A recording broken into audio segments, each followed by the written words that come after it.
a la unidad temática 1, que vamos a culminar con el último tema de la unidad temática 1, uso racional de medicamentos, ¿ya? Me estoy olvidando de la grabación. Recording in progress. Ya, perdón, no sé si está grabándose. A ver.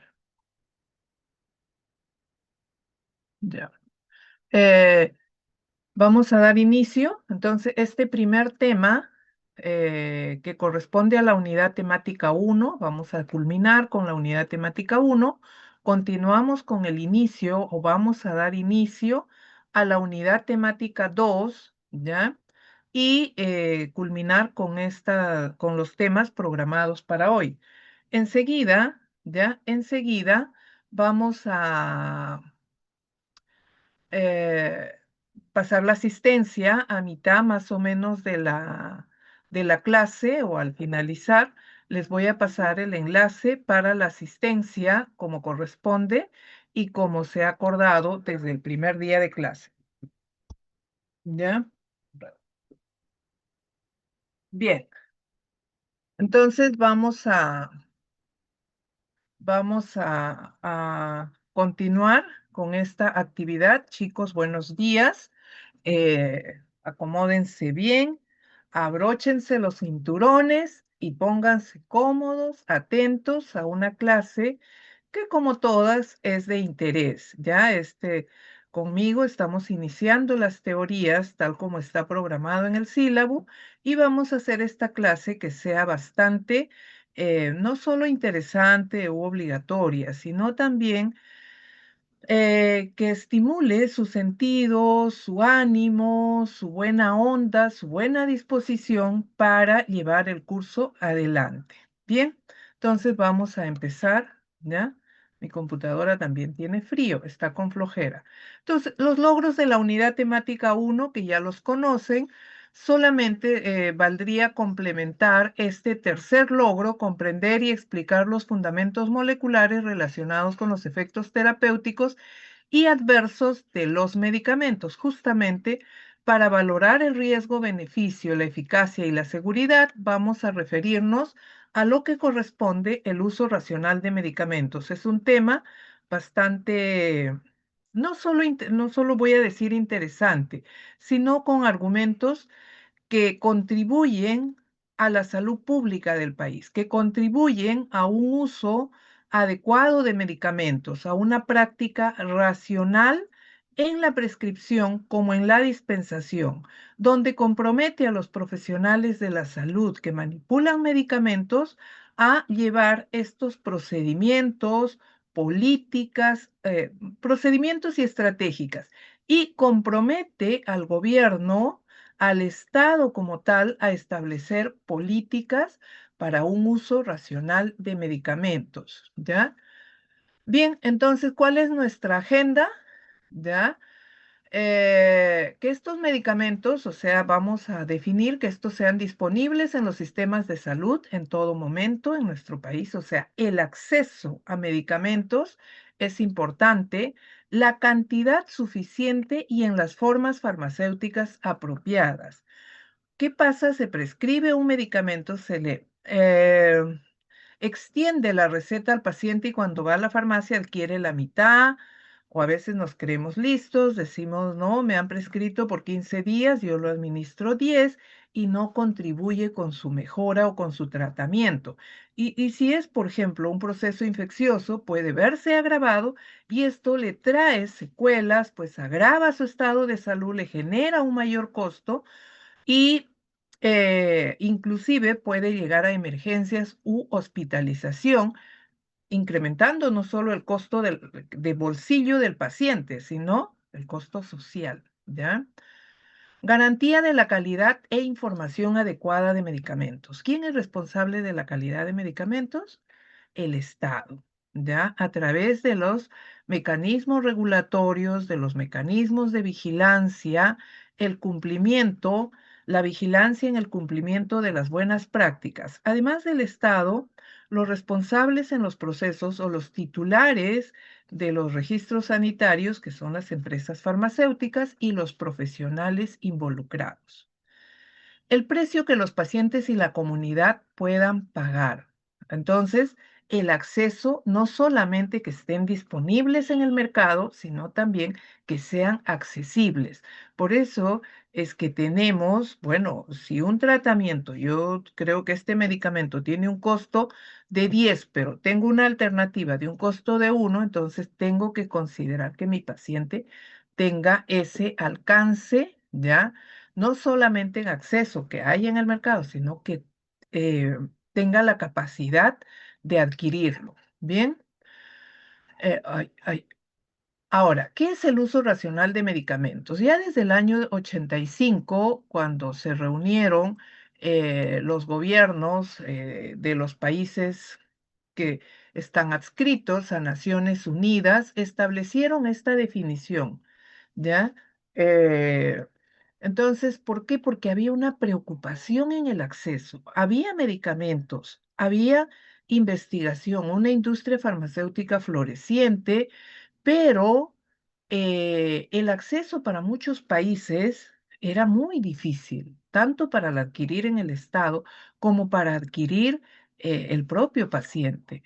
Entonces, si nosotros nos remontamos a la década del 80, 90, pues el costo de medicamentos, inclusive el acceso para nuestra población era muy difícil. Entonces, no era accesible. Hoy en día tenemos medicamentos, pero tenemos el acceso a través de los compromisos que adquiere el país, ya como los salud, bueno, los que tienen una seguridad social, o por el contrario, aquellos que no tienen capacidad de un seguro, sea de salud o un seguro privado, tienen el acceso al seguro integral de salud. El SIS muchas veces aquí contribuye enormemente en los esquemas de tratamiento de alto costo, de bajo costo.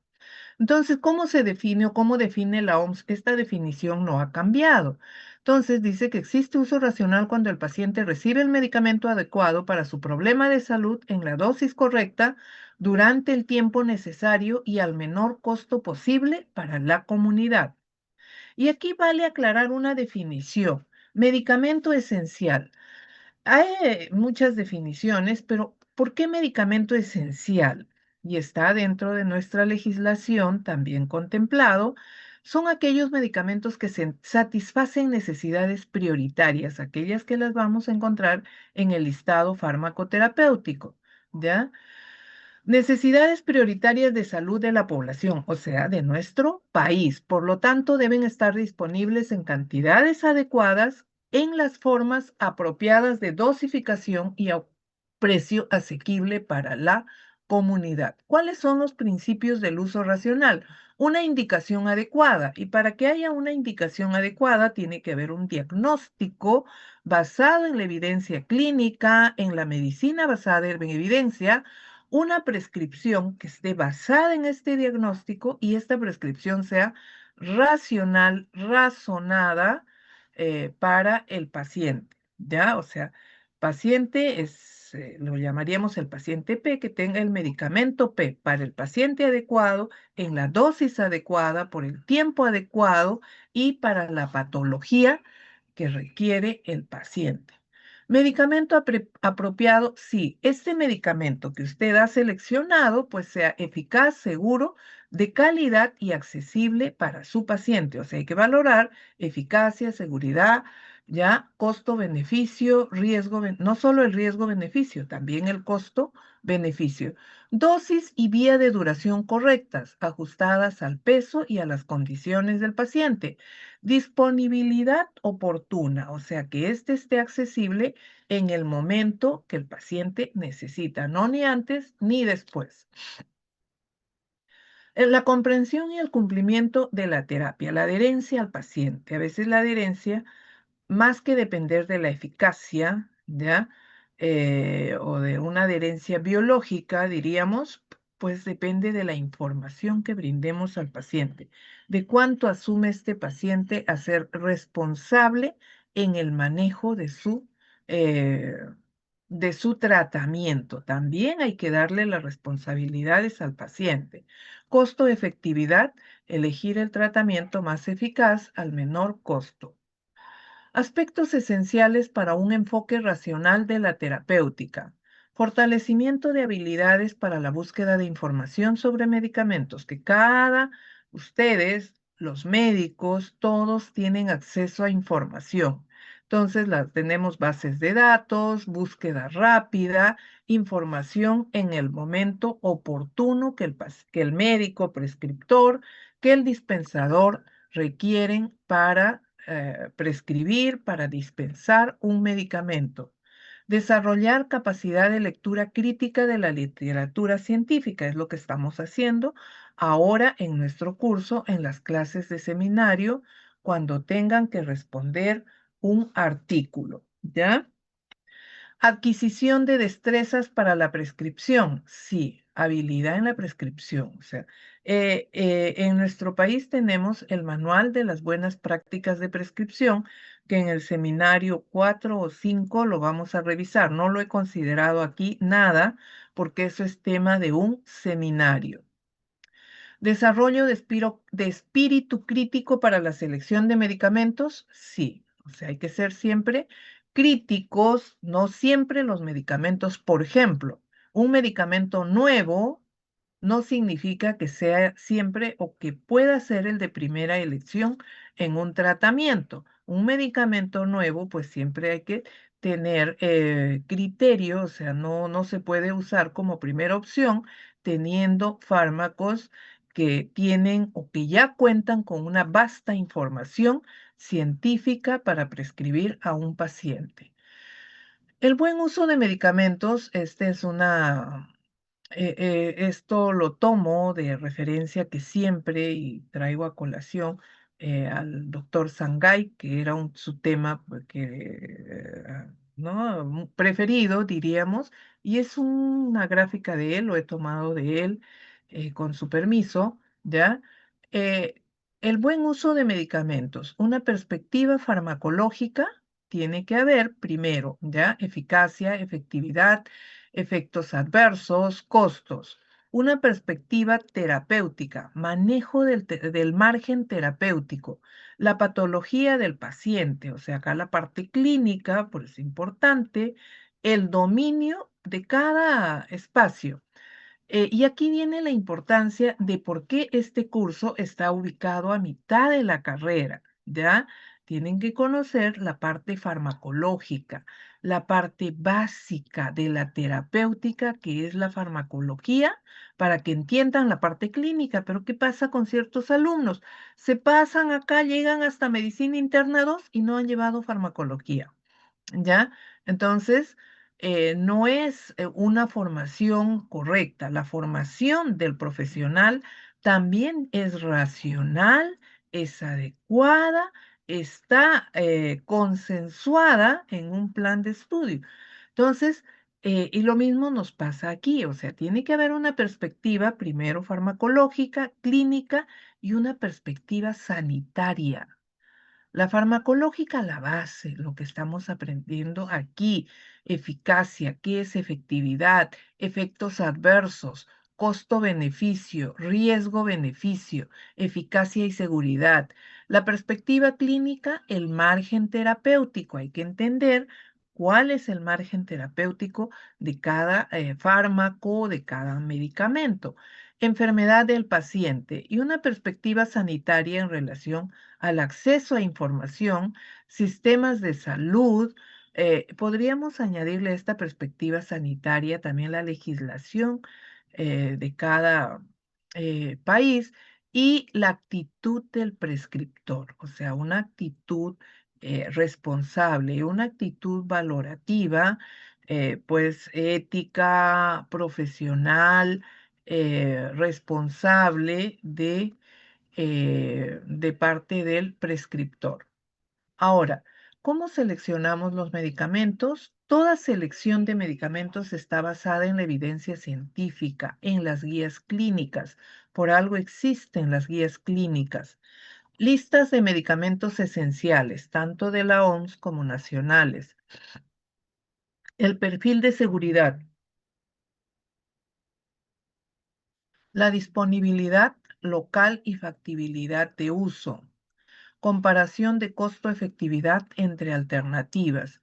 Se priorizan los medicamentos genéricos de eficacia comprobada frente a los medicamentos de marca que pueden ser costosos y muchas veces sin ventajas clínicas. ¿Ya? En el proceso de selección de medicamentos vamos a ver tres momentos: la evaluación, la toma de decisiones y el monitoreo. La evaluación es el proceso de análisis, una farmacoterapia basada en problemas, ¿ya? Y este análisis que está ya estructurado en el Manual de Buenas Prácticas de Prescripción. Y en base a este proceso de análisis de una farmacoterapia basada en problemas, es que también nosotros hemos propuesto el desarrollo de nuestros talleres que a partir del seminario 7 lo estamos aplicando. Eficacia, seguridad y costo, que ya hemos comentado. La toma de decisiones, eficacia comparativa, costo-efectividad, fármacoepidemiología y condiciones de uso. ¿Ya? Entonces, aquí pues hay que priorizar cuál es la vía más apropiada para administrar a determinado paciente. Y el monitoreo, el seguimiento farmacoterapéutico, vigilancia de la seguridad, comunicación y difusión de resultados. O sea, la vigilancia y la seguridad nos referimos a la farmacovigilancia, a la tecnovigilancia. El ámbito de la selección de medicamentos, este es un tema muy importante. Hay un ámbito personal donde está el prescriptor, ¿ya? Tiene que tener un dominio farmacológico racional. Un ámbito institucional acá involucra a las instituciones como son establecimientos de salud, instituciones de salud como el Ministerio de Salud, el mismo de salud, los privados, las Fuerzas Armadas. En nuestro país que hay 3 o 4 ministerios que manejan el tema de salud. Y el ámbito regulatorio, ahí vemos ya al ente rector en temas de salud y al ente regulador en el tema de medicamentos, ¿no? Tenemos al MINSA, la DIGEMIT, que es el ente regulador, que es la autoridad sanitaria de medicamentos y que ellos son responsables de la eficacia, la seguridad y la calidad. ¿Qué es una prescripción? Es el proceso mediante el cual un profesional autorizado por ley, no tiene una autorización eh, digamos, externa, ¿ya? Es autorizado por legislación vigente en nuestro país. Selecciona con base a criterios clínicos científicos el medicamento apropiado para un paciente, ¿ya? En la dosis, forma farmacéutica, vía de administración, duración correcta, con el fin de garantizar la seguridad en el tratamiento, ¿ya? Una prescripción racional es considerada como parte del uso racional de medicamentos, que debe basarse en el diagnóstico correcto, el uso de medicamentos o la prescripción de medicamentos eficaces, seguros, disponibles, indicar la dosis, vía, duración adecuada del medicamento, tomar en cuenta el costo y la adherencia del paciente. Bien.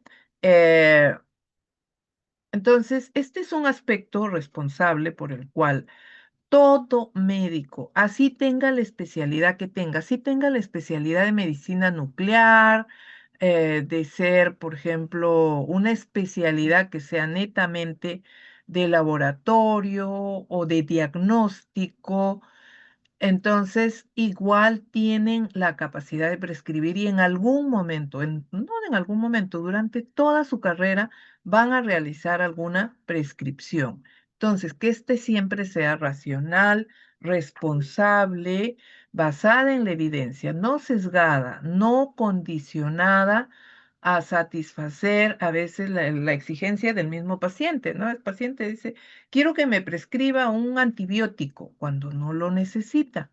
Quiero que me prescriba un medicamento para calmar mis, no sé, o como decían, una mamá, me acuerdo, estaba en mis prácticas, decía una mamá, quiero un medicamento para mi hijo para que se le prenda el foquito. Entonces, y a veces abusamos de ciertos fármacos que no son necesarios para el paciente. Eso se llama irracionalidad, polifarmacia, que no requiere el paciente y le generamos más daños que beneficios. Entonces, los errores frecuentes en la prescripción son una prescripción sin indicación clínica, un uso innecesario de antibióticos, de vitaminas, ¿ya? De vitaminas analgésicos, por ejemplo, cuando se requiere y para nada, ¿no? El por si acaso, no. O con fines profilácticos cuando no lo necesita. Selección inapropiada del medicamento. Elegir un medicamento menos eficaz y más tóxico o de mayor costo cuando hay otras alternativas. ¿Ya? Errores en dosis, vía o duración. Dosis demasiado bajas, hay una eficacia, o dosis demasiado altas o por un exceso en cuanto a la duración del tratamiento y esto puede conducir a toxicidad. ¿Ya? La polifarmacia. Prescribir demasiados fármacos. A veces una receta es extensa, ¿no? Tiene 3, 4, 5 medicamentos que no son necesarios. Falta de individualización. No ajustar el medicamento a la edad, al peso, a la función renal, a la función hepática del paciente. Errores de transcripción o comunicación, abreviaturas confusas, letra ilegible, instrucciones incompletas. Este es el error crítico en la prescripción y que muchas veces lleva error al dispensador si este no es muy también listo o hábil en identificar, en preguntar, ¿ya? Y por error pueden prescribir otros medicamentos. Muchos se parecen en nombres o se entienden en la escritura como parecidos. Ignorar interacciones y contraindicaciones, esto es, digamos, negligente porque no podemos ignorar ciertas reacciones adversas o minimizarlas como que no pasa nada. No hay medicamento inocuo. Todos tienen RAMS, todos tienen riesgo de toxicidad. Por ello les decíamos en clase, o por lo menos comentábamos en el seminario, que el medicamento para el organismo es una sustancia tóxica, lo asume como un xenobiótico, ¿ya? Presión externa, prescribir basado en influencias de la industria farmacéutica. Esto también es grave, ¿ya? Entonces no podemos caer en estos casos. Entonces, en conclusión, la ORM el uso racional de medicamentos se basa en principios clínicos, éticos y económicos, y la selección de medicamentos debe ser racional, segura y costo efectiva, asegurando siempre el beneficio del paciente y de la comunidad, ¿ya? Eh, es importante tener en cuenta este aspecto. Bien, ya acá tengo un video, ojalá, quería solamente mostrarles un aspecto, es de 9 minutos, pero solamente un minuto. A ver si logro conectar y si no, va a estar en la información que les voy a enviar. ¿Ya? Bien. A ver, a ver, a ver, a ver, a ver.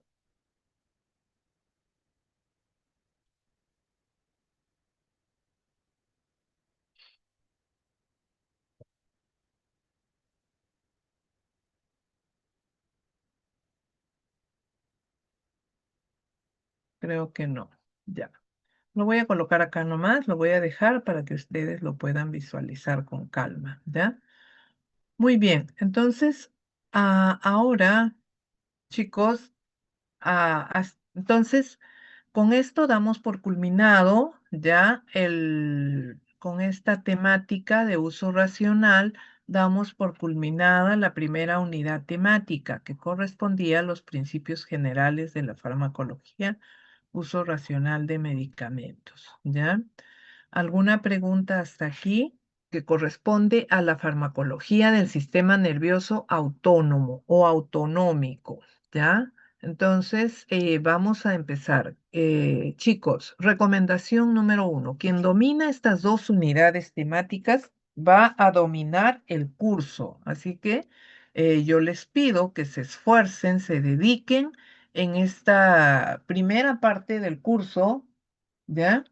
Que le pongan punche para que entiendan las demás unidades temáticas y les sea útil en su formación. Bien, entonces esta unidad temática tiene como logros identificar, diferenciar e interpretar los principales fármacos sobre el sistema nervioso autónomo, reconociendo sus aplicaciones terapéuticas y posibles efectos adversos. Analizar y clasificar los fármacos agonistas y antagonistas adrenérgicos. ¿Ya? Como los agonistas y antagonistas colinérgicos, estableciendo su relación, los mecanismos de acción y las indicaciones clínicas. Participar y contribuir activamente en el trabajo en equipo, organizando tareas, colaborando en la discusión, análisis e interpretación de la información y resultados obtenidos. Bueno, esto ya es parte de, ya estos tres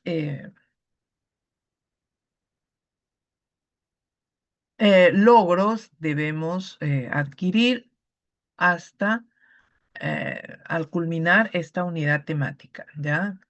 Ahora, tenemos como clase de hoy día la neurotransmisión autonómica, receptores autonómicos, la transmisión colinérgica, agonistas colinérgicos directos y agonistas colinérgicos indirectos. Vamos a culminar esta actividad como corresponde. Yo les había pedido y les mandé un aviso para extendernos 20 minutos más la clase, por lo mismo que tenía que culminar con esta clase de la primera unidad temática, ¿ya? Por lo cual les pido un poquito de paciencia, ¿ya? Y agradezco su comprensión. Muy bien, vamos a empezar con la farmacología del sistema nervioso autonómico, la neurotransmisión autonómica. Vamos a ubicarnos en la anatomía y fisiología del sistema nervioso. El sistema nervioso, como tal, se divide en sistema nervioso periférico y el sistema nervioso central. Periférico, aquel que llegan ya las la transmisión nerviosa, ya el impulso nervioso llega a nivel periférico, tanto a tejidos como a órganos, y aquí cuenta con efectores. Y estos efectores son los que median una función, ya que responde a una transmisión desde el sistema nervioso central, ¿ya? Y el sistema nervioso central es aquel que la encontramos dentro de cavidad, ¿ya? Recuerden su anatomía. Dentro de cavidades, o sea, están protegidos. Por ejemplo, el cerebro, que es toda una masa encefálica y está protegido por el cráneo y todo el sistema óseo. Lo mismo que la médula espinal, que está protegido por todo un conducto, ya, o está protegido por todo un sistema también óseo. Entonces, vamos a distinguir aquí a dos dentro del sistema nervioso central, pero que ambos están íntimamente unidos. Es más, son homeostáticamente, eh, homeostáticamente unidos, diría. Entonces, el sistema nervioso periférico se va a dividir en dos, el sistema nervioso autonómico y somático, ¿ya? El sistema nervioso autonómico y somático. El autonómico es voluntario e involuntario. ¿Mm? ¿Voluntario o involuntario? Chicos, Voluntario. hola. In- Involuntario. Es involuntario, ¿ya? Requiere por eso de efectores. Y el sistema nervioso somático es voluntario, ¿ya? En ambos casos vamos a encontrar neuronas aferentes y eferentes. Una neurona eferente, ¿cuál es? Aquella que transmite la información desde el sistema nervioso central a la periferia. Y la aferente es la que desde el sistema, desde la periferia lleva información al sistema nervioso central. Pero ¿qué nos interesa aquí? A ver, hoy no veo dónde está mi puntero. Aquí nos interesa el sistema nervioso autonómico, ¿ya? El sistema nervioso autonómico, ¿ya? Que es un sistema que nace desde el sistema nervioso central como desde la médula espinal, ahora lo vamos a diferenciar, y se diferencia o está muy bien o anatómicamente estructurado y lo vamos a diferenciar por sus neuronas preganglionares y las neuronas postganglionares, ¿ya? Eh, digamos, la transmisión ganglionar, ¿ya? Y también identificar a la diana efectora. Bien, vamos ahora aquí. Entonces, el sistema nervioso autonómico se va a dividir en simpático y en parasimpático, ¿ya? El simpático también llamado toracolumbar, ya se inicia o sus sitios de origen son en la región torácica y lumbar de la médula espinal, por eso se llama toracolumbar. A diferencia de la parasimpática, que es cráneo sacra, porque nace desde los nervios craneales del cerebro, ¿ya? Y transmite señales desde aquí hasta el nervio, hasta la periferia, digamos, el cerebro, el área sacra de la médula espinal, por eso es cráneo sacro. ¿Qué más tenemos aquí? Longitud de las fibras. Las fibras en el simpático, las fibras preganglionares son cortas y las postganglionares son largas. Y en el parasimpático es invertido. Las preganglionares son largas y las postganglionares son muy cortas. Y esto vamos a ver por qué, por su origen anatómico. Localización de los ganglios. Los ganglios en el simpático son cercanos a la médula espinal y a nivel parasimpático dentro o cerca de los órganos efectores. Ramificación de fibras preganglionares es extensa y mínima en el parasimpático. Distribución amplia del simpático porque este va a mediar o vamos a encontrarlo ampliamente distribuido en el sistema cardiovascular, renal y respiratorio. Y el parasimpático, su distribución es limitada. Tipo de respuesta del simpático difusa y el parasimpático discreta. Recordemos que el sistema nervioso simpático estimula funciones y el parasimpático, que también lo vamos a encontrar en el sistema cardiovascular, renal y respiratorio, tiene una función inhibitoria, ¿ya? Eh, y lo que sucede a la inversa en el tracto gastrointestinal, como lo vamos a ver más adelante. Por eso dice, la división simpática está relacionada con la lucha, la huida, el estrés, por ejemplo, y el parasimpático con el reposo, la digestión. Los neurotransmisores que vamos a encontrar aquí son acetilcolina y noradrenalina. Entonces, aquí lo que les comentaba, ¿ya? Eh, Aquí vamos a tener al sistema nervioso simpático y parasimpático, ¿ya? Aquí voy a encontrar al sistema nervioso, ¿ya? Perdón, a las neuronas preganglionares, al transmisor ganglionar aquí y a las neuronas postganglionares. Eh, Aquí voy a encontrar, ¿ya? A los mediadores químicos o llamados neurotransmisores, que son los que median la función efectora en la diana, en el órgano o en el tejido, ¿ya? En el caso de, ya, en el caso de los receptores, por ejemplo, aquí vamos a encontrar eh, la inervación simpática ya en la médula suprarrenal. Aquí vamos a encontrar un receptor nicotínico, miren ustedes, ¿ya? Pero como podemos ver aquí, ya la médula suprarrenal ya se libera adrenalina y va a mediar en la diana efectora vamos a encontrar un receptor adrenérgico. Ahora, ¿qué queremos explicar aquí? Aquí queremos explicar que la estimulación colinérgica a nivel ganglionar estimula la liberación de catecolaminas como noradrenalina. Ahora, ¿qué tenemos aquí? En el sistema nervioso simpático, donde encontramos las fibras preganglionares, eh, digamos, mucho más cortas, ¿ya?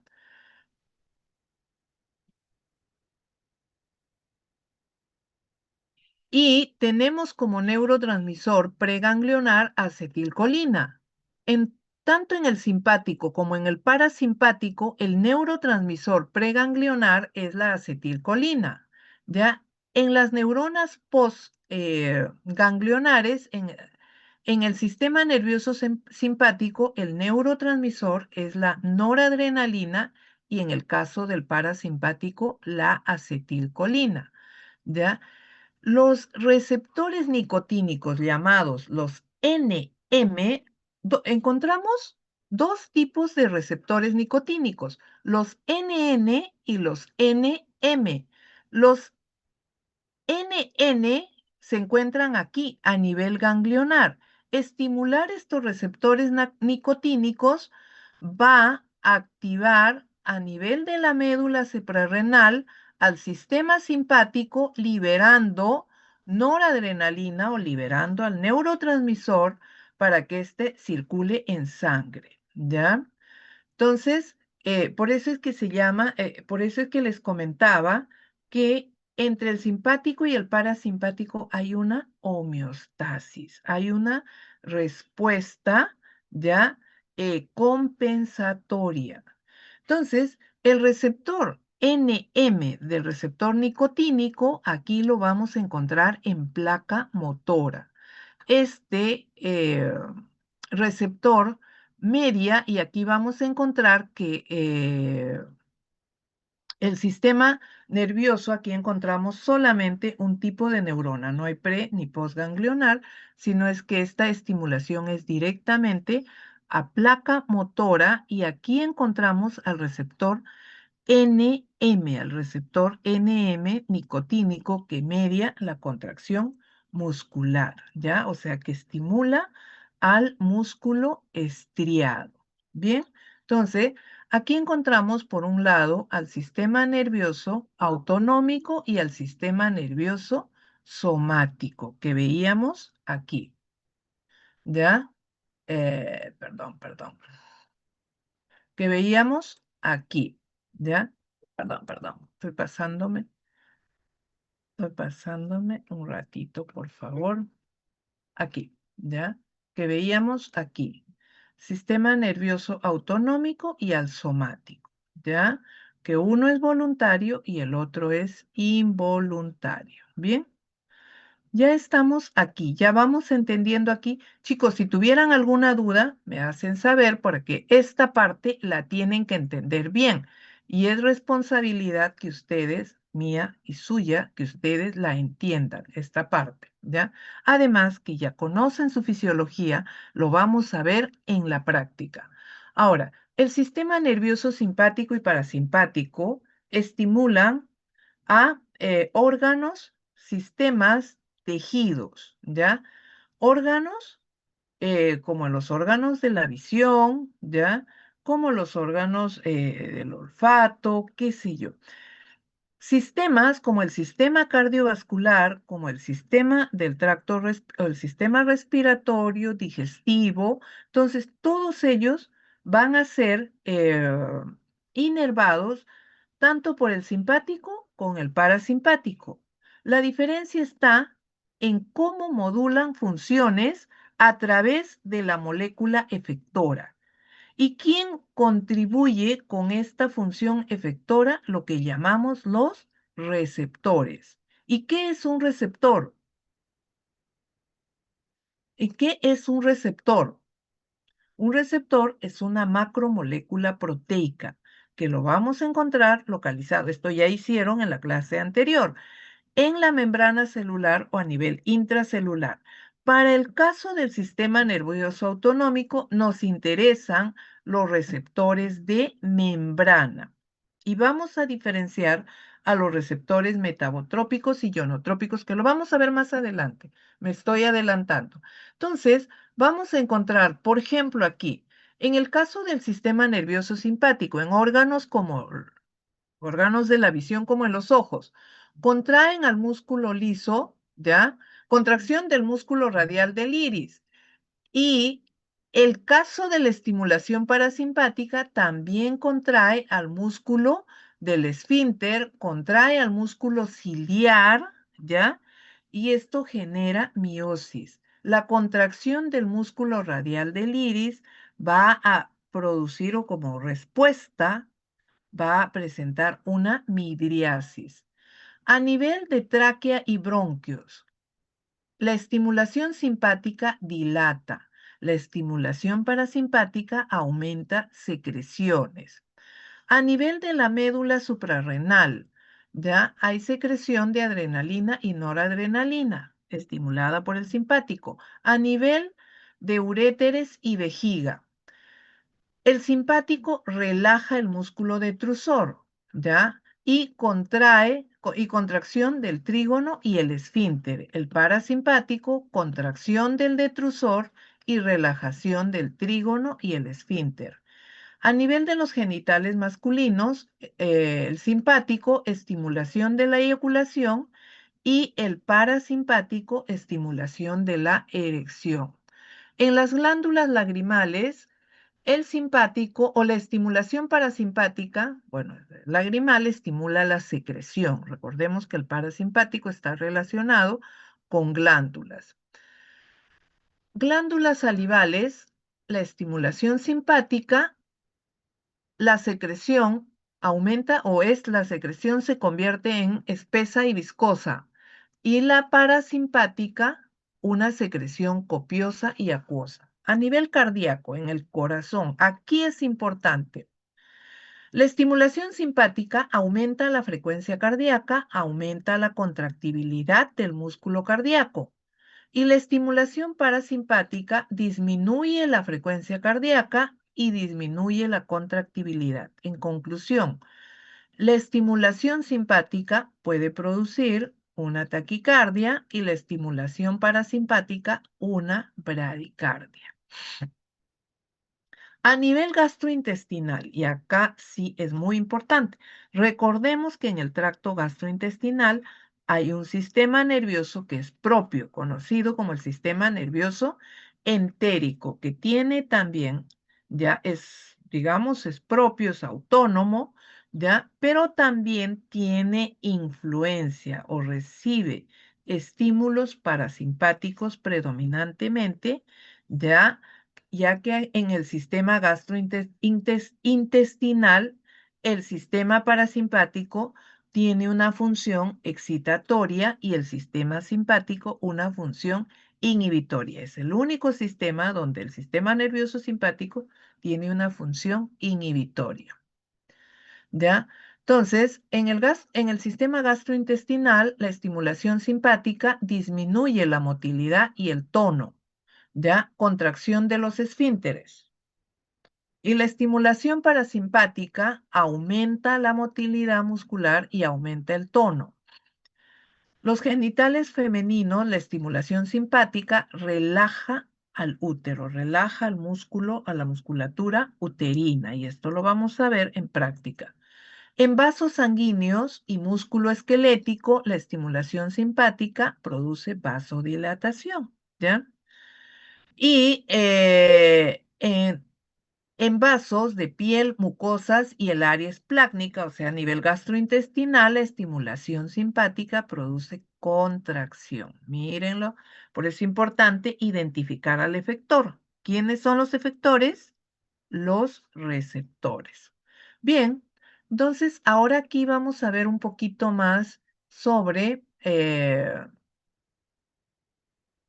ya la transmisión nerviosa, la síntesis, ya la síntesis de acetilcolina, ¿ya? Eh, este mecanismo de síntesis, eh, almacenamiento y liberación de la acetilcolina se da a nivel en la neurona presináptica, ¿ya? Entonces, esta neurona en el componente celular o en estos componentes de la neurona, en la mitocondria específicamente, ¿ya? Tienen como precursor a los fosfolípidos de membrana, donde se sintetiza colina, acetilcoenzima A, y esto a través de una acetiltransferasa o de una enzima, ¿ya? Va a formar acetilcolina, ¿ya?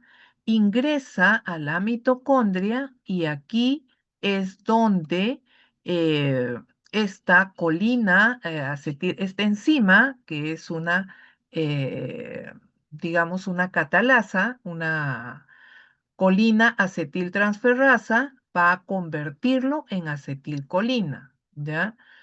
Esta acetilcolina se almacena ya en la neurona presináptica y luego, ¿ya? Y luego va a liberarse al espacio sináptico. ¿Y cómo se va a liberar al espacio sináptico? Cuando está almacenada en vesículas presinápticas o como le llamamos, vesículas presinápticas que almacenan a neurotransmisores como acetilcolina.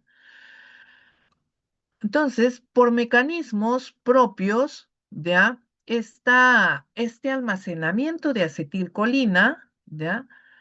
Y por una apertura de canales de calcio de la neurona presináptica, aumente el calcio y se va a liberar este neurotransmisor por exocitosis hacia el espacio sináptico. En el espacio sináptico, una vez que se ha liberado este neurotransmisor acetilcolina y encontrándose en el espacio sináptico, va a ser atraída por los efectores. ¿Y quiénes son los efectores? Los receptores. Y aquí vamos a encontrar dos tipos de receptores, el receptor nicotínico y el receptor muscarínico. Los receptores nicotínicos son los que tenemos aquí, los NN que encontramos en ganglios y en médula suprarrenal. Tienen una función más importante en los ganglios. Y los NM, ¿ya? En la unión neuromuscular, o sea, en placa motora. Los receptores muscarínicos son tres por lo menos identificados. Tenemos hasta 5 tipos de receptores muscarínicos. Los M1, los M2, los M3, hasta los M5. El receptor M1, vamos a ver un poquito la localización, ¿ya? Aquí, no, aquí volvemos. El receptor M1 está localizado en el sistema nervioso central. M2, corazón. M3, glándulas, músculo liso, ¿ya?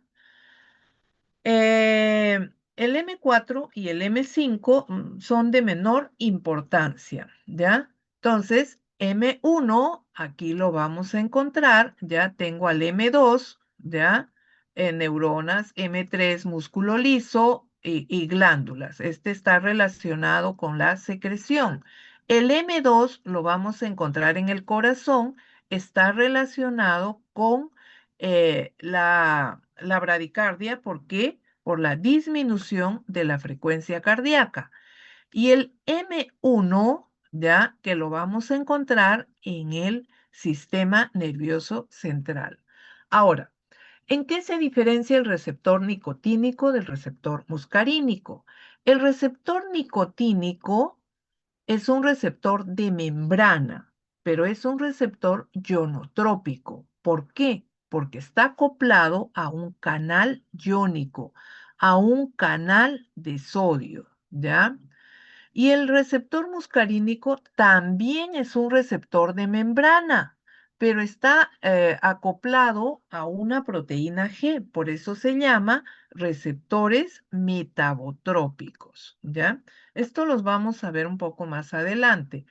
Aquí ya voy a comentarles lo que ya habíamos visto más adelante, quizás un poquito más claro.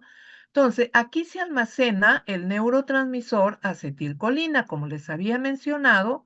Creo que aquí la neurona presináptica se visualiza mucho mejor, ¿ya? Y la síntesis de acetilcolina de esta eh, unión, ¿ya? De colina y eh, la acetil, se me olvidó el nombre, ¿ya? Es la acetiltransferasa, acetilcoenzima A, y que ambos, ¿ya? Ambos, acetilcoenzima A y colina, mediados por una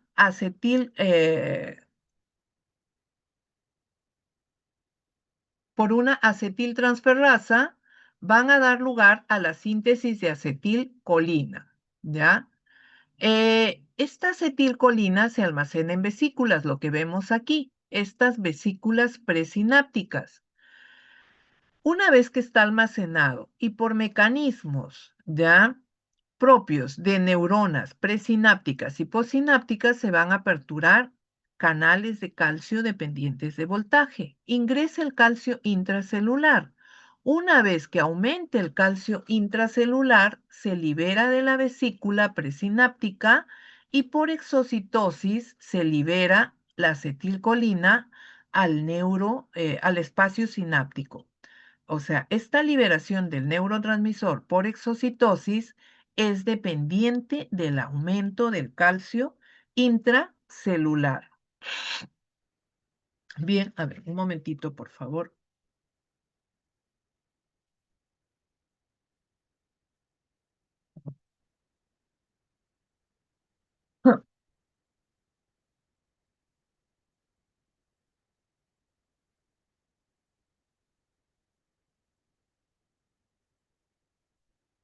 Vamos a continuar. Entonces estábamos aquí, ¿ya?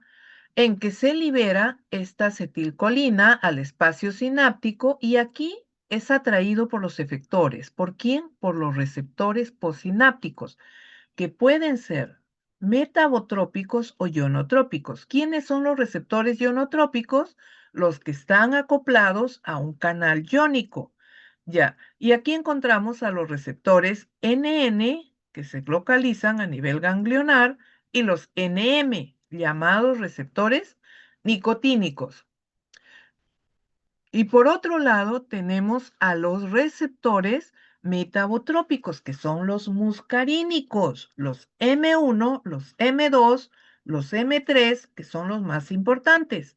Localización del M1, sistema nervioso central, no lo olviden. Localización del M2, corazón, está relacionado con la depresión del sistema cardiovascular. Y el M3, glándulas y músculo liso, está relacionado con el aumento de secreciones. No lo olviden. Ya aquí se une a un receptor. Luego viene la degradación. Esta unión del neurotransmisor con el receptor es fugaz. Es más tiempo tarda en unirse que en liberarse del receptor. Y esto lo vamos a ver en la práctica, ¿ya? Entonces, una vez que se libera del receptor, ¿ya? Porque recuerden que el ligando, o sea neurotransmisor o fármaco, con el receptor, esta unión es reversible, ¿ya? Entonces, una vez que se libera, va a ser degradada, va a ser metabolizada ¿por quién? ¿Ya? Por la enzima acetilcolinesterasa. Esta enzima la degrada en colina y en acetatos. La colina, la molécula de colina va a ser recaptada, ¿ya? Por la neurona presináptica y por un canal de calcio, de sodio, perdón, va a ser transportada hacia el intracelular de la neurona presináptica. Por eso esta colina es recaptada. Y la otra fracción, que es acetatos, va a ser liberada o eliminada, va a ser eliminada vía renal. Entonces, aquí le llaman reciclaje de la colina, pero es recaptación de la molécula de colina y para la síntesis de acetilcolina nuevamente. Esta molécula de colina vuelve a unirse a una acetilcoenzima A, ya que se sintetiza o que tiene como precursor a los fosfolípidos de membrana. Bien, entonces aquí encuentro a los receptores muscarínicos, ¿ya? ¿Ya? Entonces aquí vamos a encontrar, chicos, ¿hasta aquí vamos bien o alguna pregunta? Aquí vamos a encontrar la señalización endocrina, ya la hormona, el efector, aquí cómo viajan en el vaso sanguíneo, el contacto, ya la señalización que hemos visto en la hendidura y la señalización sináptica, ya el neurotransmisor y cómo media sus mecanismos en el órgano efector. Entonces, aquí vamos a encontrar a los receptores, ¿ya?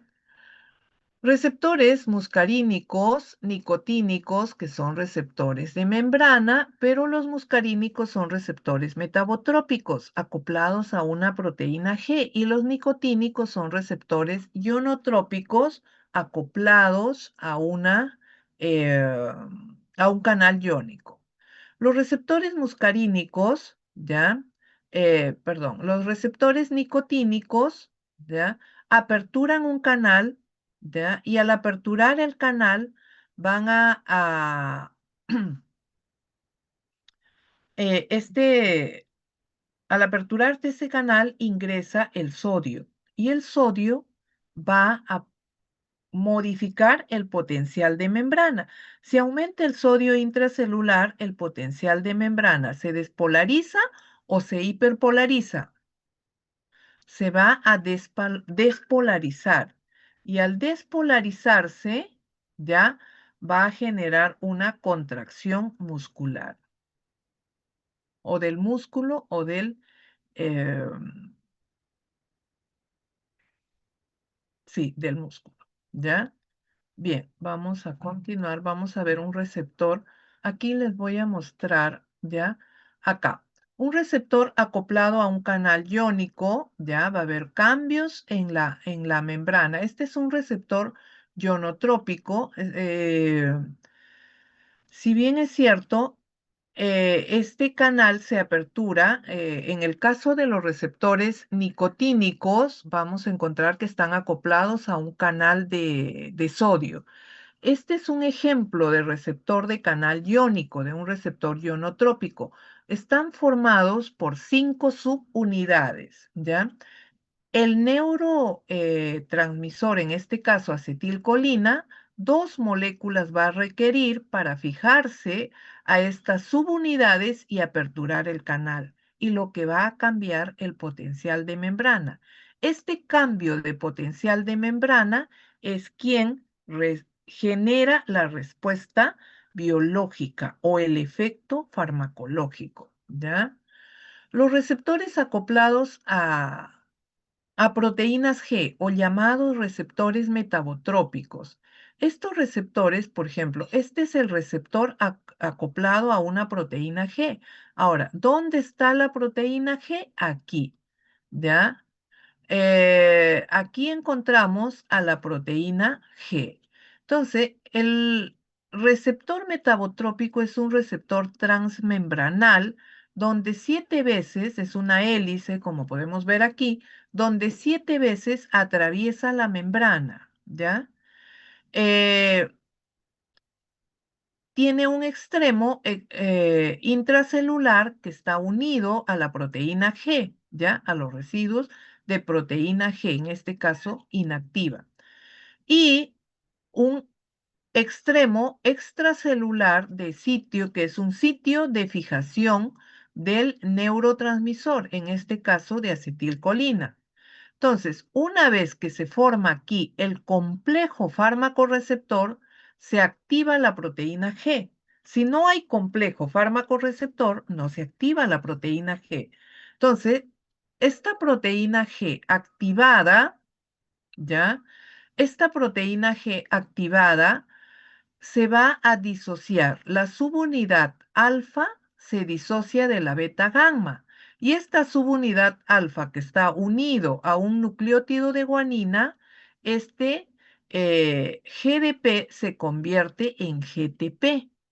Entonces, este complejo es quien activa a un primer mensajero que digamos que es una enzima llamado adenilciclasa. Esta adenilciclasa convierte el ATP en AMP cíclico.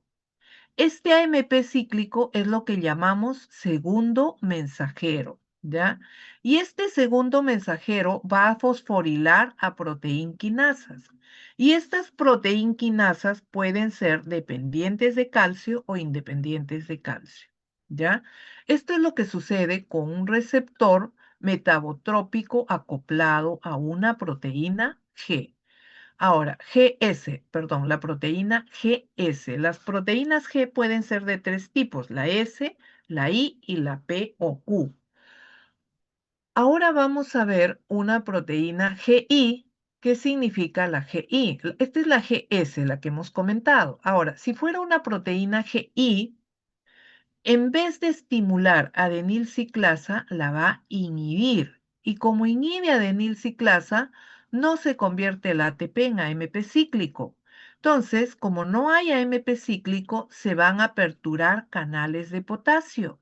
Y estos canales de potasio dependientes de voltaje, al aperturarse, aumenta potasio en el intracelular y esto cambia el potencial de membrana. Entonces, si aumenta el potasio intracelular, ¿la membrana se despolariza o se hiperpolariza? A ver, escriban aquí, Se despolariza. ¿se despolariza o se hiperpolariza al aumentar potasio en el intracelular?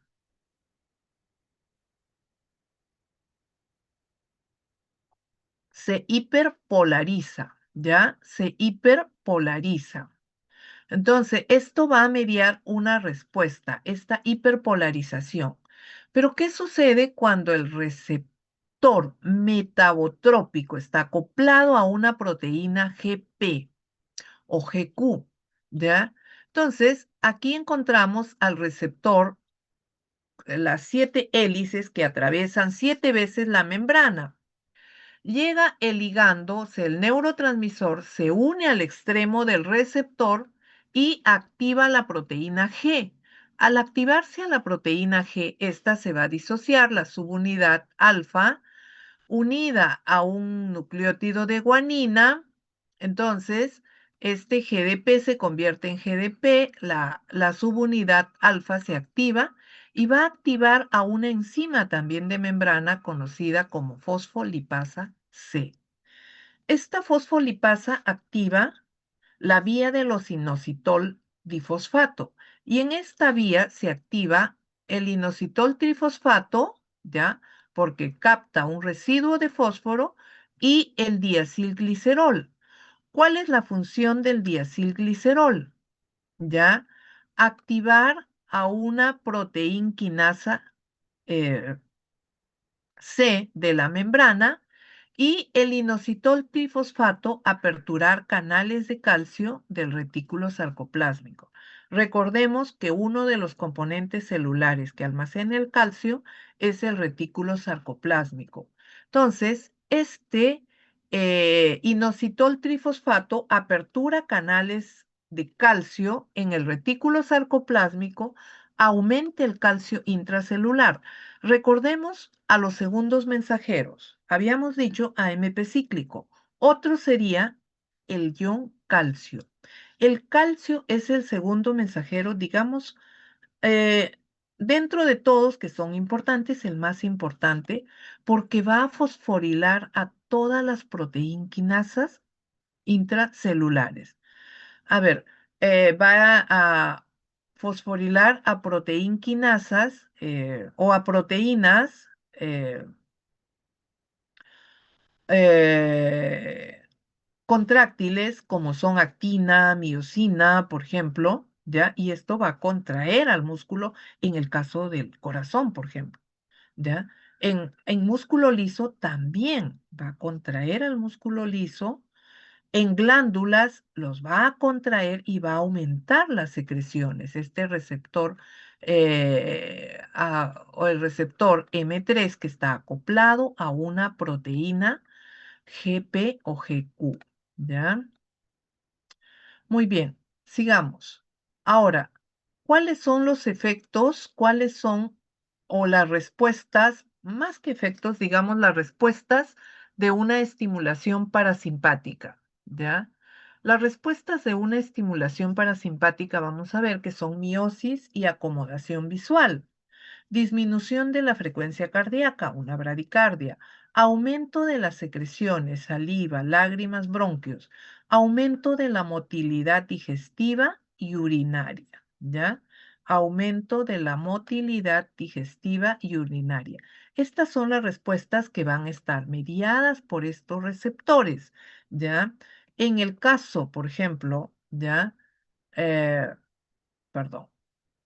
En el caso de los ojos, vamos a encontrar en los músculos eh, en los músculos del iris, el radial y el circular del iris, vamos a encontrar en el músculo circular al receptor M3. Y el receptor M3 está acoplado a una proteína GP o GQ. Disminuye la frecuencia cardíaca porque en el corazón encontramos al receptor M2 y es un receptor que está acoplado a una proteína GI. Ya es un receptor metabotrópico acoplado a una proteína GI, es una proteína inhibitoria. Aumento de las secreciones como saliva, bronquios. A nivel glandular, vamos a encontrar receptores muscarínicos M3 y estos receptores están acoplados a una proteína GQ, donde el segundo mensajero va a ser el ion calcio. Aumento de la motilidad digestiva y urinaria. También vamos a encontrar al receptor M3 que está acoplado a una proteína GP o GQ. ¿Ya? Ahora vamos a ver ya vamos a terminar. Agonistas colinérgicos. Los agonistas colinérgicos pueden ser directos o indirectos. Vamos a hablar de los directos, ¿ya? Donde encontramos a la misma, al análogo del neurotransmisor, la acetilcolina. Claro que no tiene utilidad terapéutica, pero sí es importante para comparar con otros fármacos, ya que tiene afinidad por todos los receptores muscarínicos y nicotínicos. Betanecol, carbacol, pilocarpina y nicotina, ¿ya? Estos estimulan directamente a receptores muscarínicos y nicotínicos, ¿ya? Eh, de usos terapéuticos, pocos de ellos, ¿ya? Ay, Dios.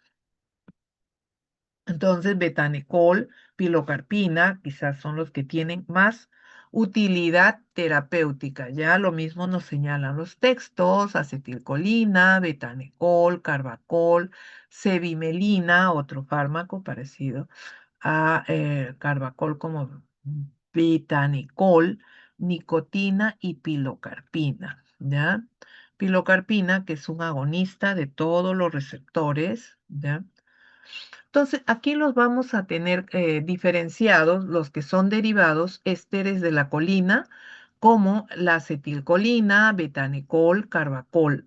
Estos son moléculas hidrofílicas de baja absorción oral, no atraviesan barrera hematoencefálica. Son hidrolizados rápidamente, ¿ya? Excepto carbacol, betanecol, o sea, el que va a ser hidrolizado es la acetilcolina por la enzima acetilcolinesterasa. Y su eliminación es renal y son de acción corta. Los alcaloides son pilocarpina, nicotina, podríamos señalar muscarina, más pilocarpina y nicotina. Son moléculas más lipofílicas, tienen muy buena absorción oral y transdérmica. Atraviesan barrera hematoencefálica y van a presentar efectos a nivel del sistema nervioso central.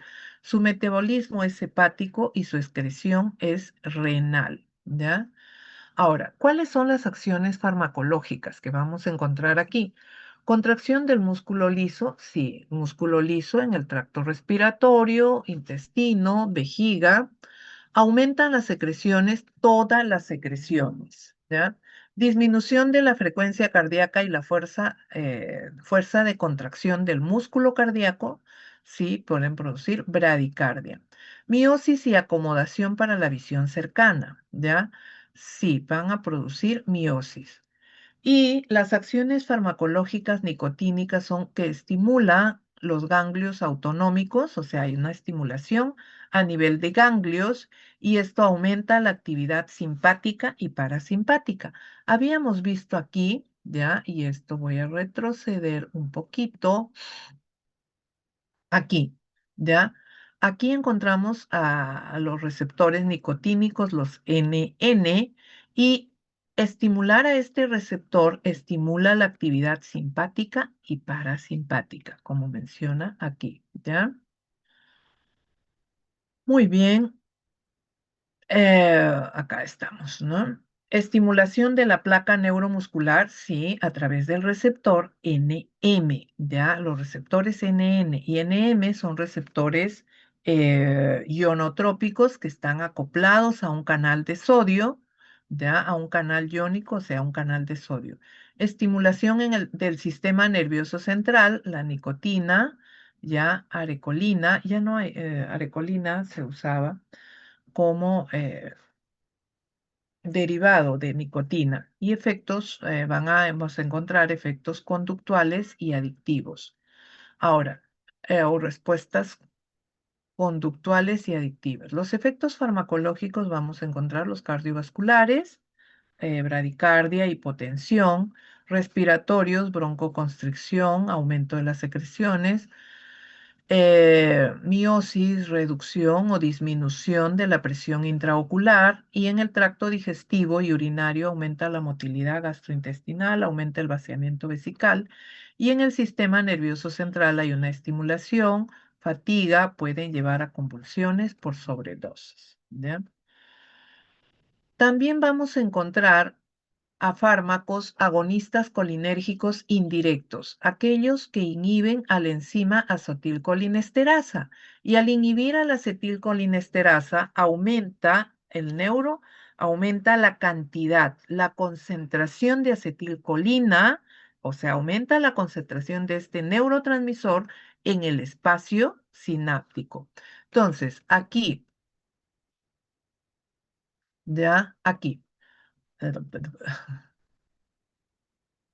Aquí, si se inhibe ya a la acetilcolinesterasa, a esta enzima que degrada em, ya a esta acetilcolinesterasa que degrada la enzima al neurotransmisor, perdón, al neurotransmisor, si se inhibe aquí, va a acumularse acetilcolina en el espacio sináptico. Y si aumenta acetilcolina en el espacio sináptico, va a ocupar un mayor número de receptores en las neuronas postsinápticas. ¿Ya? Los indirectos, estábamos aquí. ¿Está bien? Entonces, aquí aquellos que inhiben a la enzima acetilcolinesterasa y aumentan las cantidades de acetilcolina en el espacio sináptico, ¿ya? Entonces, aquí vamos a encontrar neostigmina, piridostigmina, donepezilo, donepezilo y los organofosforados. Los tres primeros, ¿ya? Esta inhibición de la enzima acetilcolinesterasa es reversible, pero en el caso del órgano fosforado, la unión con la enzima acetilcolinesterasa es irreversible. Por eso resultan ser tóxicos.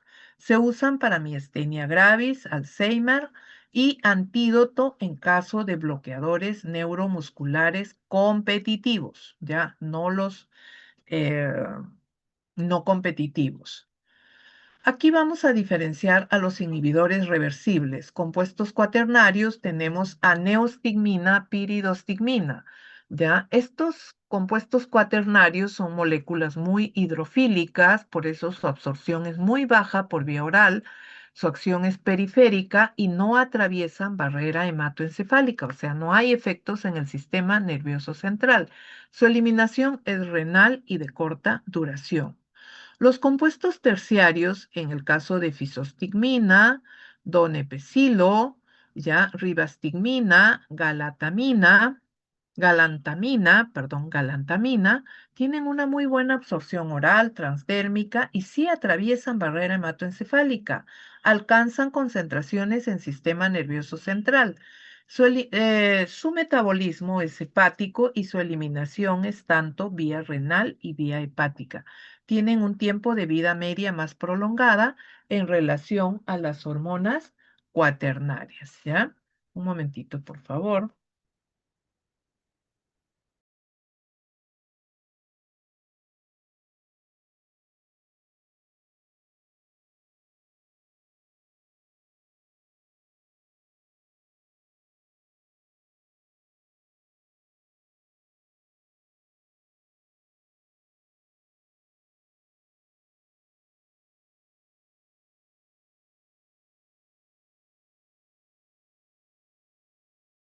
Entonces, y por otro lado, tenemos a los inhibidores irreversibles, como son los organofosforados, como ecotiofato, paratión, malatión. Estos que son de uso en agricultura son moléculas muy lipofílicas, ingresan al organismo por todas las vías, se atraviesan todas las barreras mucosas, ya alcanzan concentraciones en sistema nervioso central, se acumulan en tejido adiposo. Su metabolismo es mediado por el citocromo P450 y van a dar lugar a una activación de toxicidad, ¿ya? Y de mediar efectos tóxicos. Su inhibición covalente con la enzima acetilcolinesterasa es de duración prolongada, que puede ser días, semanas. Esta intoxicación puede ser aguda o crónica, ¿ya? Bien, entonces aquí vamos a encontrar a los agonistas colinérgicos indirectos, ¿ya?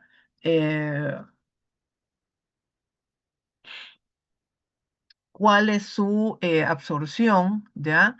Si atraviesan o no la barrera hematoencefálica, ya tenemos a los terciarios, a los cuaternarios, a los alcaloides naturales, los ésteres de la colina, ya, pero la mayoría no atraviesan la barrera hematoencefálica, excepto o la mayoría, digamos, los que más preocupan son los órganos fosforados y los terciarios. Por eso es que los terciarios son, el caso de pilocarpina, son de uso local, son de uso tópico, como lo vamos a ver en la práctica. Todos ellos de metabolismo hepático, eliminación renal, ya en su mayoría, y la duración de sus efectos pueden ser semanas, días, semanas, como en el caso de los órganos fosforados, ¿ya? Bien. Ahora, ¿cuáles son las acciones farmacológicas de estos inhibidores de la acetilcolinesterasa o de estos agonistas colinérgicos de acción indirecta? Aumentan los niveles de acetilcolina, potencian la acción de acetilcolina en receptores muscarínicos y nicotínicos y atraviesan algunos o no la barrera hematoencefálica dependiendo de su estructura química. ¿Ya? Entonces, vamos a encontrar efectos a nivel ocular, miosis, contracción del músculo ciliar, disminución de la presión intraocular. A nivel cardiovascular, igual que en el caso de los directos, una bradicardia, hipotensión. A nivel respiratorio, broncoconstricción, aumento de secreciones bronquiales. A nivel digestivo y urinario, pues aumenta la motilidad intestinal, la contractilidad vesical y favorece la micción. Y a nivel neuromuscular aumenta la fuerza muscular en miastenia gravis, en sobredosis, bloqueo despolarizante con parálisis. Y en el sistema nervioso central, los terciarios mejoran la memoria y cognición en caso de Alzheimer. En intoxicación pueden presentarse convulsiones, coma, depresión e inclusive llegar a la muerte, ¿no? Puede haber una depresión respiratoria. Ya. Ahora, en caso de una intoxicación o de sí, con órganos fosforados, donde hemos mencionado que la unión de este órgano fosforado con la enzima acetilcolinesterasa es irreversible. ¿Cómo podemos revertir o regenerar a la enzima acetilcolinesterasa? Administrando un antídoto llamado oximas, que puede ser pralidoxima, ¿ya? Pralidoxima es un antídoto que reactiva la enzima acetilcolinesterasa que ha sido fosforilada en este caso, por el órgano fosforado, y esta fosforilación de la acetilcolina, ¿ya? Tiende a deteriorar, ¿ya? A envejecer a esta enzima, ¿ya? Y esto va a llevar inclusive a producir efectos a nivel del sistema nervioso central que si no se antagoniza a tiempo puede llevar a la muerte. Entonces, ¿cómo actúan estas oximas? A nivel del enlace covalente, van a romper este enlace covalente, que es una unión fuerte, ya químicamente o estructuralmente es una unión, ya, y van a romper este enlace covalente entre el órgano fosforado y la enzima acetilcolinesterasa, ya. Entonces, liberan a la enzima a su estado funcional, ya. Van a liberar y la enzima recupera su estado funcional. Ahora, eh, ¿cuáles son las reacciones adversas de los agonistas colinérgicos, directos e indirectos? ¿Ya? Estos van a mediar efectos muscarínicos o respuestas muscarínicas que pueden ser excesivas, como la miosis, visión borrosa, bradicardia, hipotensión, broncoespasmo, disnea, aumento de las secreciones bronquiales, hipersalivación, lagrimeo, sudoración, cólicos abdominales, diarrea, vómitos, incontinencia urinaria. ¿Ya? Y los efectos nicotínicos en sobredosis o con órganos fosforados, pues las fasciculaciones musculares, esto lo vamos a ver en la práctica, debilidad progresiva por un envejecimiento de la enzima, ¿ya? Y parálisis respiratoria, estimulación ganglionar. Recuerden que la estimulación de receptores nicotínicos en el ganglio va a estimular al sistema simpático y parasimpático. Pero como en el sistema cardiovascular predomina la estimulación simpática, va a presentarse taquicardia, hipertensión seguida de depresión y efectos en el sistema nervioso central, solo los fármacos lipofílicos como las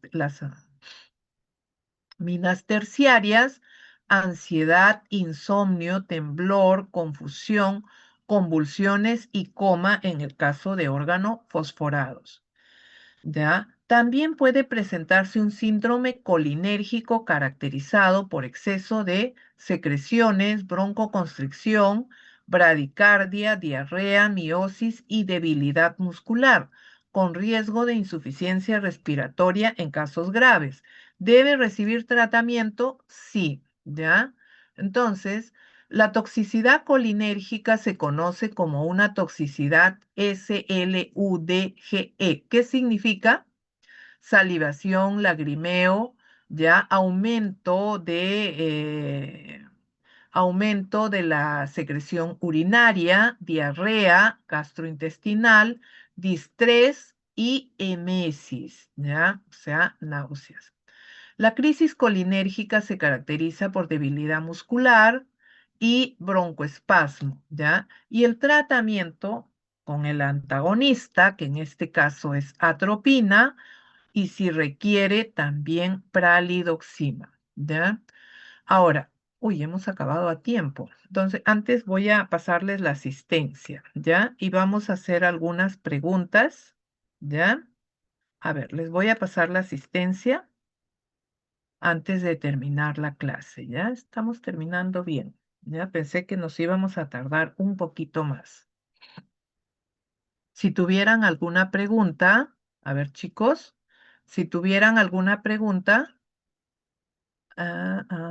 voy a dejar de compartir un momento, ¿ya? Chicos, si tuvieran alguna pregunta, háganla ahora. Este tema es bastante interesante, ¿ya?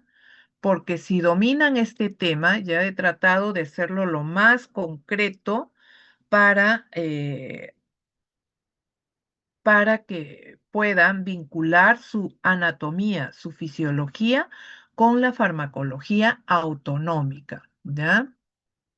A ver, un momentito, les voy a pasar la asistencia.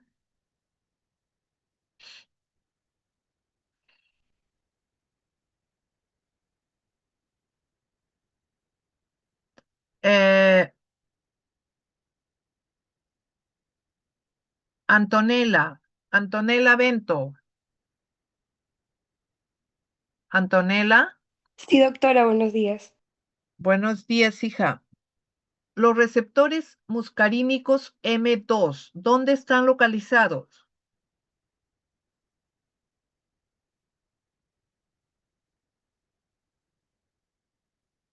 Los receptores muscarínicos M2, ¿dónde están localizados?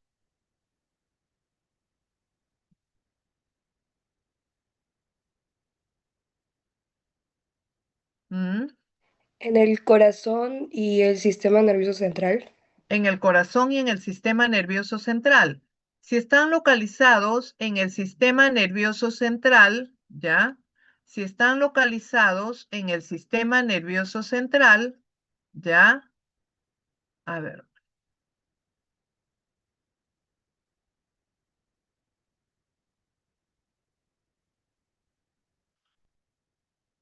¿son receptores metabotrópicos o ionotrópicos?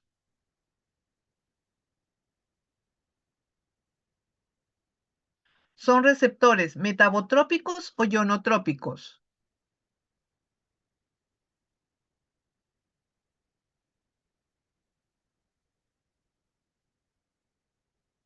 ¿Mm?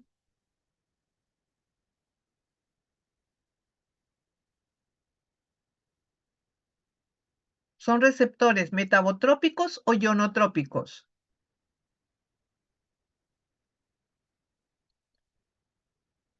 Son metamotrópicos.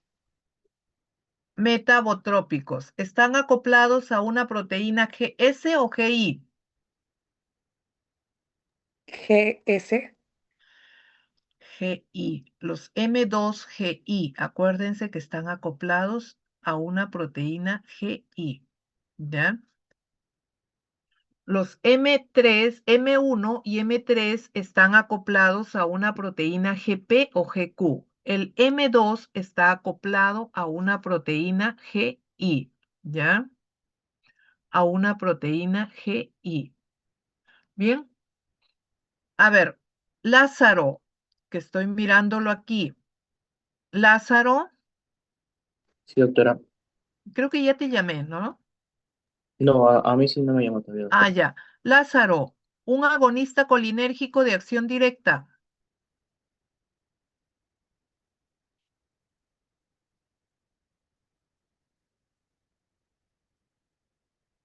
Un agonista colinérgico de acción directa.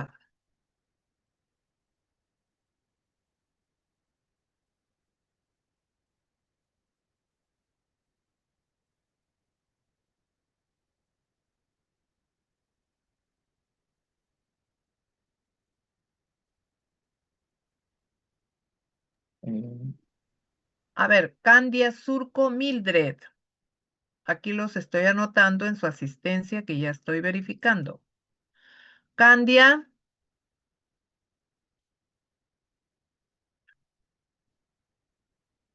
Sí, doctora. un agonista colinérgico de acción indirecta.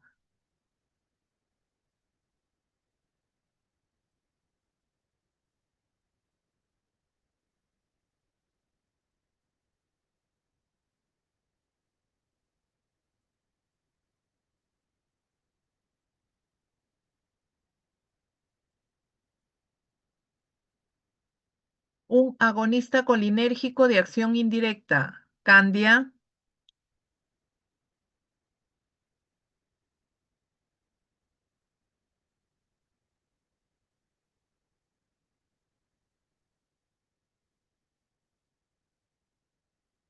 Idania. Idania, Sí, buenos días, doctora. buenos días, hija.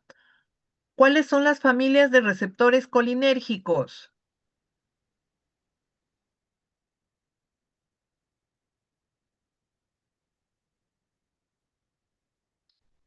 ¿Cuáles son las familias de receptores colinérgicos? Los nicotínicos y muscarínicos. Nicotínicos y muscarínicos. ¿Dónde están localizados los receptores nicotínicos? A ver, Yasmín. Yasmín, ¿dónde están localizados los receptores nicotínicos?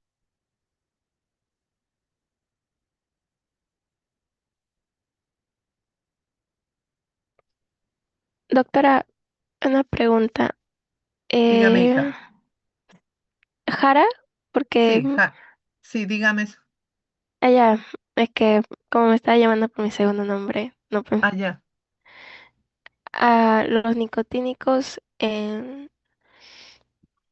¿Dónde están eh, localizados?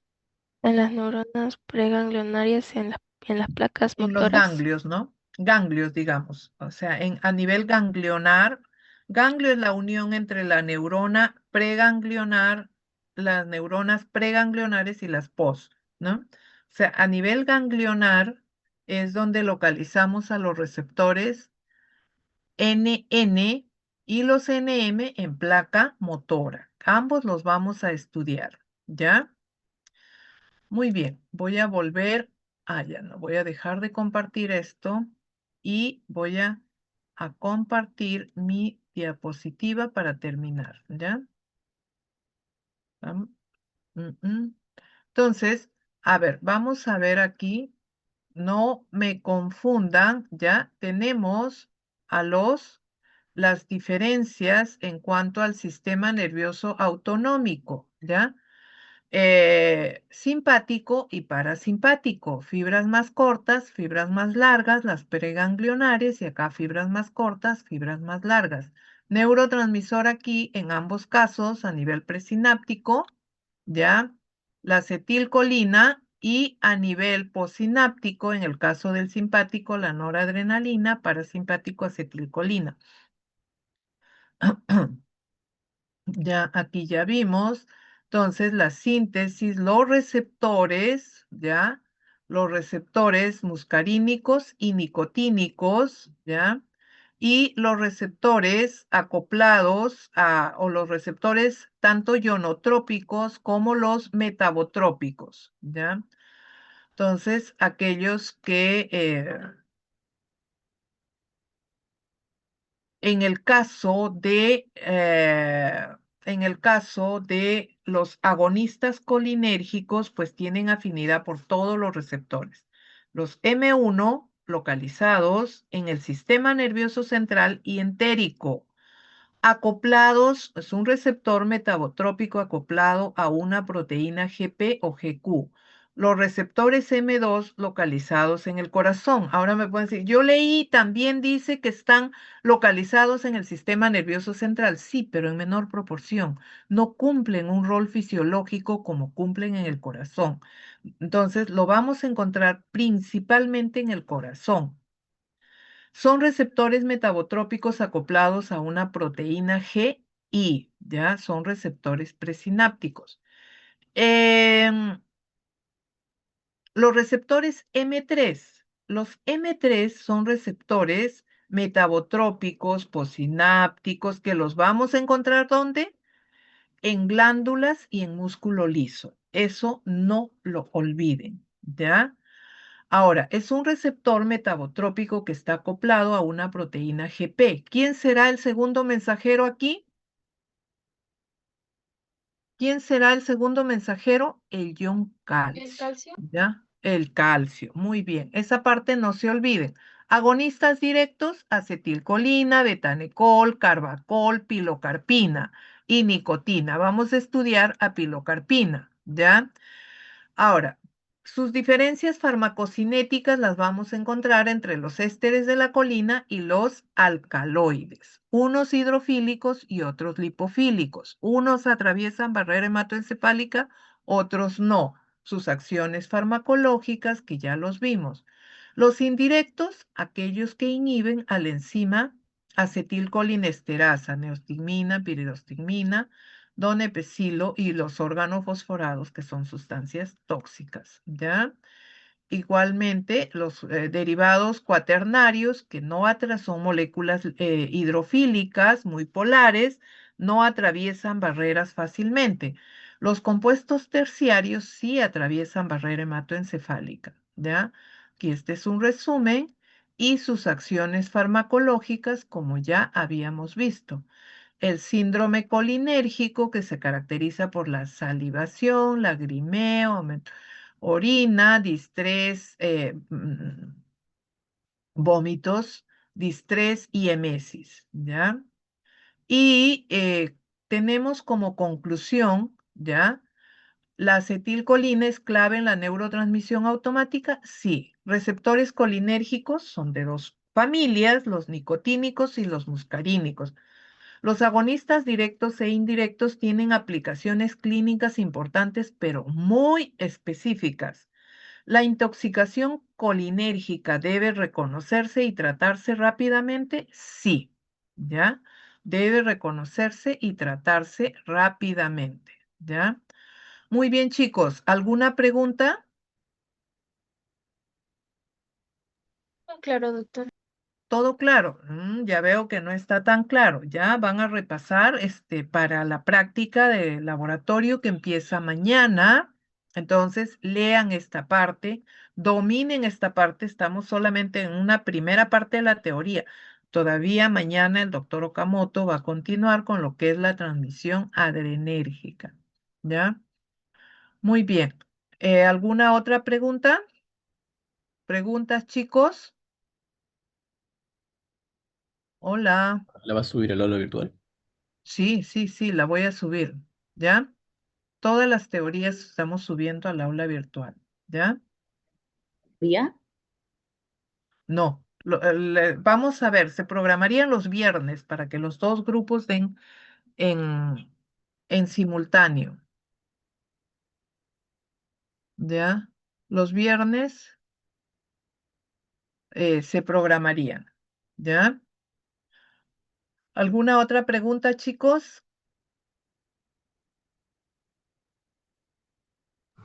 Hay una pregunta en el chat, dos. Ay, no la había visto. A ver, a ver, a ver. Con respecto al, es lo mismo que crisis colinérgica. eh, digamos que sí y que no, ¿ya? La crisis colinérgica ya se da cuando ya requiere o hay efectos a nivel del sistema nervioso central, ¿ya?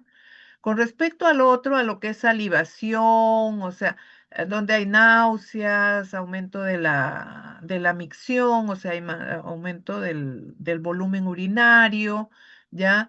Entonces es tratable, pero ya una crisis colinérgica que puede ser tratable puede dejar consecuencias irreversibles, ¿ya? En ambos casos, digamos que tienen el mismo tratamiento. La crisis colinérgica generalmente se da con los órganos fosforados, ¿ya? O esta aparece con una intoxicación con órganos fosforados, porque esta intoxicación, vamos a verlo ya en el seminario, que puede ser aguda o crónica y puede presentar una crisis colinérgica, ¿ya? Entonces, que afecta al sistema nervioso central. En el otro síndrome, digamos que es más tratable, se puede antagonizar rápidamente, ¿ya? Que puede presentarse por algún medicamento como una reacción adversa, pero ya una crisis sí puede tener consecuencias irreversibles, ¿ya? Bien, ¿alguna otra pregunta? Ni en la noche, ¿no? El examen es 8 de la mañana, cuando ustedes llegan así, lúcidos.